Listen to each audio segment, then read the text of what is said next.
What is up, everyone? I'm Ebenezer Samuel, Fitness Director for Men's Health, and I know a lot of you are in a really tough situation right now. You can't get out of your house, you can't get to the gym, so you can't get to the weights you want, and that's hurting your ability to get your training in. But it should not stop you from getting a workout in, because you can do a lot just in your house. What I have for you today is a good example of that. We're gonna go through a 6-move session. It's a total body session, and it's gonna rely a lot on body weight. That way you can get this done in your house. But I also want you to get creative too, because there are some points where we're gonna pick up weight, and they don't have to be weights the way you think of them. If you have dumbbells, if you have kettlebells, those are perfect for this session, but feel free to think outside the box a little bit. Pick up some gallon water jugs if you have them. Pick up bigger items if you have them. Fill some backpacks with books or just anything heavy in your house that you can lift and that you won't get yelled at if you break it.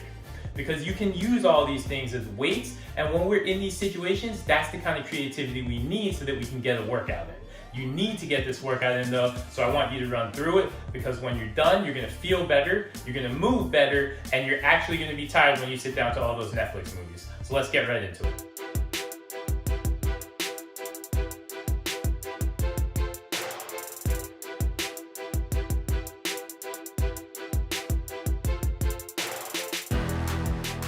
So Brett's gonna start on all fours, and what we wanna do is we wanna make sure that his shoulders are stacked directly over his wrists. Once he's created that setup, he's going to get his knees on the same plane as his wrists. That way he's creating a nice wide base. So that's where we wanna start.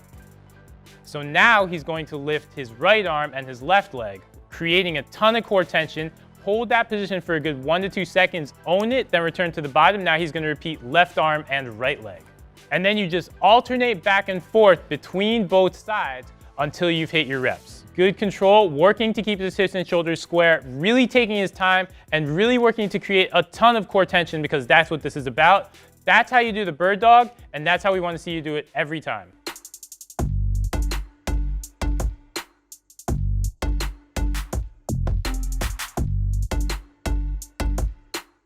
So let's get Brett into this half kneeling position.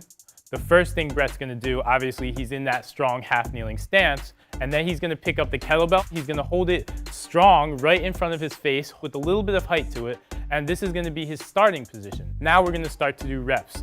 The kettlebell halo from here is pretty simple. He's really gonna make a very tight halo around his head, and that's how he's doing the motion. The thing he's focusing on though is keeping those abs contracted.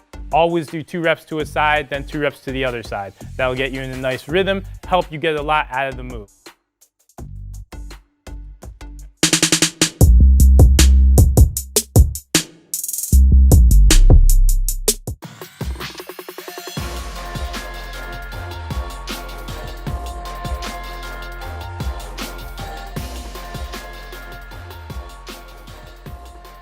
Close grip push-up starts just like any push-up. That means we have to start in a really good, strong plank position. He's gonna get in a nice, strong position. He's gonna tighten up his core. He's squeezing through his glutes, and look at his head position. His head position is gonna be straight towards the ground. All I want you to do is get your hands ever so slightly narrower than shoulder width. Brett's hands are then facing forward, and then all he's gonna do is he's gonna start to turn the pits of his elbows forward. That's gonna turn his lats on. So now Brett's set up to do the close grip push-up. All he's gonna do is lower just as he would with the push-up. Look at how close to Brett's torso his elbows are. He's really working to keep his forearms as close to perpendicular to the ground as possible. Really driving down and forming an L. That way you can really drive up, and it's all a triceps focused push-up. Don't flare your elbows. Keep that nice strong plank position as you do this, and there you're gonna really hit your triceps. That's how you do the close grip push-up, and that's how we